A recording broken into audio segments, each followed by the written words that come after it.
No episódio anterior, a gente falou muito sobre a cosmovisão cristã. E sendo ela, de fato, a nossa cosmovisão, é a base para todas as nossas ações, pensamentos e relações.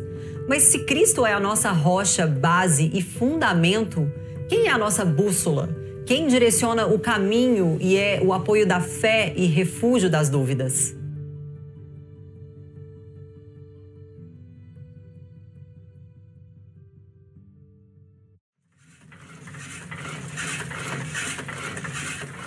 Dizer com certeza quantos livros há no mundo não é uma tarefa fácil, porque a cada dia novos títulos são publicados no mundo inteiro. Nos primórdios dos anos 2000, o Google Books entrou no desafio de digitalizar a maior quantidade possível de livros. Assim, em 2010, chegaram à incrível quantidade de 129.864.880 títulos. Segundo a Unesco, a cada ano se publicam 2,2 milhões de novos livros. Nós estamos falando de algo em torno de mais de 150 milhões de livros publicados na atualidade. Nem Gutenberg, nos seus dias mais otimistas, sonharia com tanto. A Bíblia é o livro mais publicado em todo o mundo. Embora seja impossível obter números exatos, uma pesquisa realizada pela Sociedade Bíblica e validada pelo Guinness estima que cerca de 2,5 bilhões de Bíblias foram impressas desde 1815 até 1975. Estimativas mais recentes falam de um número superior a 5 bilhões de cópias. Considerando ainda dados publicados pela revista The Economist, pode-se chegar a 6 bilhões. Para nos ajudar a melhorar a visualização disso, estamos falando quase no mesmo número de pessoas que habitam esse planeta. Você pode nunca ter lido a Bíblia, você pode duvidar dela, mas não pode negar que é o livro mais importante do mundo. A gente sabe que, hoje em dia, um dos assuntos mais colocados em pauta é a veracidade, suficiência e autoridade da Bíblia. Mas, afinal, o texto da Bíblia que temos hoje é confiável? Muita gente já sabe, mas não custa lembrar. A Bíblia é uma lista de 66 livros reconhecidos pela Igreja como inspirados por Deus e também a nossa fonte externa de todo o conhecimento de Deus, revelado por Ele mesmo. A Bíblia é dividida em Antigo e Novo Testamento, sendo 39 livros no Antigo Testamento e 27 no Novo Testamento. Isso é conhecido como o cânon das Escrituras. O processo de formação da Bíblia foi meticuloso e extremamente demorado. A formação do cânon compreende algumas etapas e duas delas são reconhecimento da inspiração divina e compilação dos escritos. Resumidamente, os critérios para dizer que um livro é canônico incluem autoridade profética, veracidade, natureza dinâmica e a aceitação do povo de Deus. A formação do Antigo Testamento se deu em 3 etapas: Lei, 400 a.C., Pentateuco e Profetas, 200 a.C., Maiores e Menores e os Escritos, no ano 100 a.C., que juntos somam 11 livros. O Antigo Testamento foi escrito em hebraico e é importante dizer que os profetas não estavam em transe enquanto eles escreviam. A inspiração divina acontecia enquanto seus escritores estavam em plena consciência. A formação do Novo Testamento foi um pouco mais lenta e mais gradativa. As coleções passaram a ser formadas em lugares distintos e só depois de 4 séculos é que foram unificadas e aceitas por toda a cristandade. No início do 2º século, as cartas de Paulo já circulavam na forma de coleção. E no final do 1º século, os 4 evangelhos já constituíam uma unidade integrada. Os livros inspirados no Novo Testamento foram reconhecidos pela sua origem, seja ela dos apóstolos ou seja de pessoas diretamente ligadas a eles. O testemunho e a autoridade dos apóstolos de Cristo foram essenciais para o reconhecimento dos livros inspirados. Deus se revela na natureza, na criação, na providência e no ser humano criado à sua imagem e semelhança. Mas o ápice da revelação de Deus se dá em Cristo Jesus, o Verbo encarnado. Em uma conversa com o discípulo Filipe, Jesus afirma que quem o via estava de fato vendo o Pai.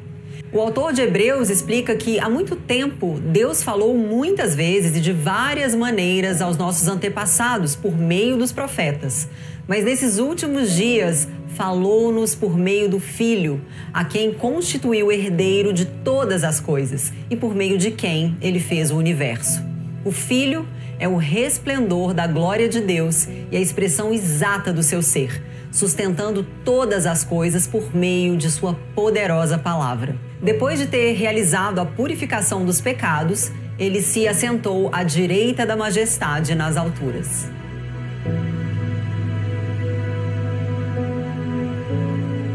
A revelação geral, a natureza, é suficiente para anunciar aos homens a existência de Deus.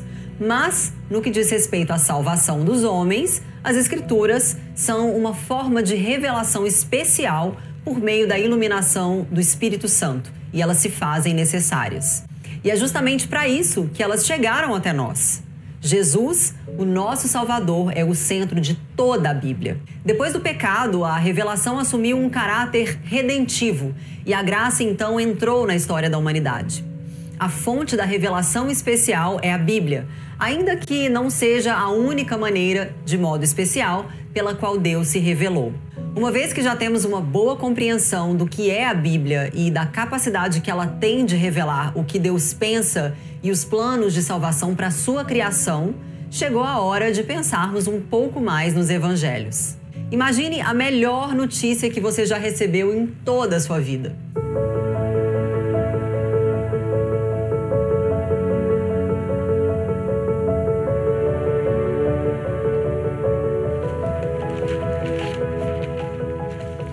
Evangelho quer dizer boa notícia. E essa notícia é mais atual do que qualquer jornal.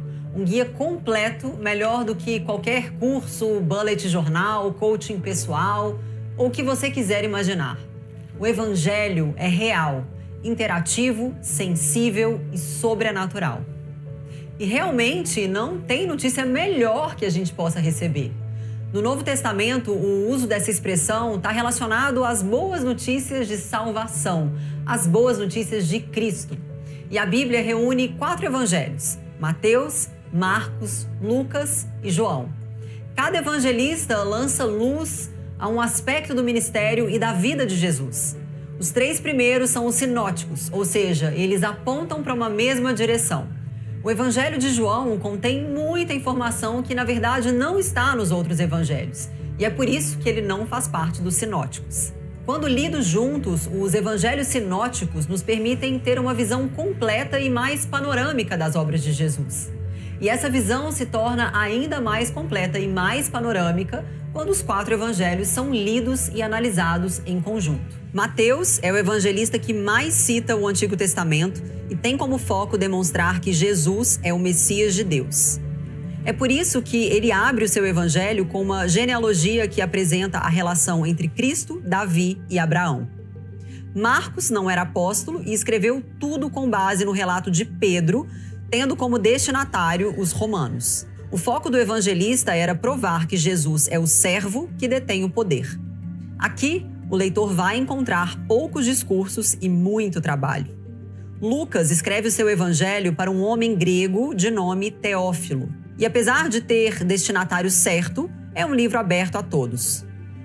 O foco é provar que Jesus foi o homem perfeito e é por isso que Lucas relata a ação do Espírito Santo na vida dele.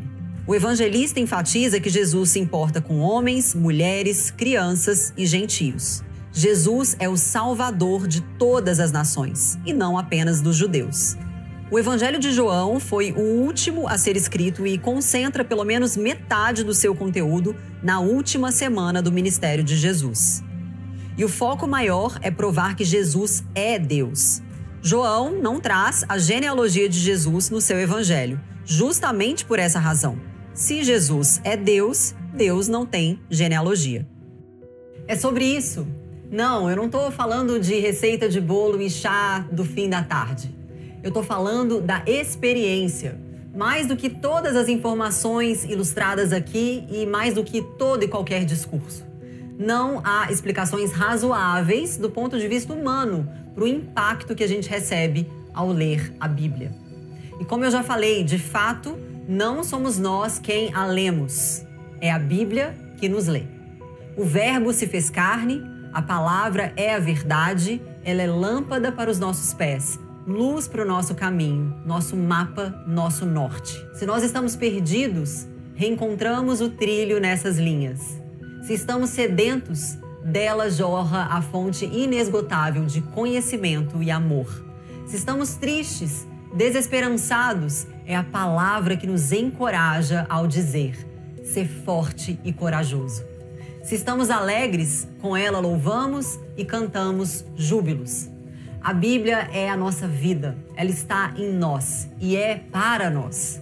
Por isso, a gente deve conhecê-la e não somente isso, a gente deve vivê-la. Para entender de verdade o que eu estou falando, você vai precisar experimentar. Se você ainda não compreendeu, Jesus nos evangelhos é o ápice da revelação de Deus. Essa é a boa notícia que Deus nos dá hoje. Se apegue nessa palavra agora. Afinal, e se não houver o amanhã?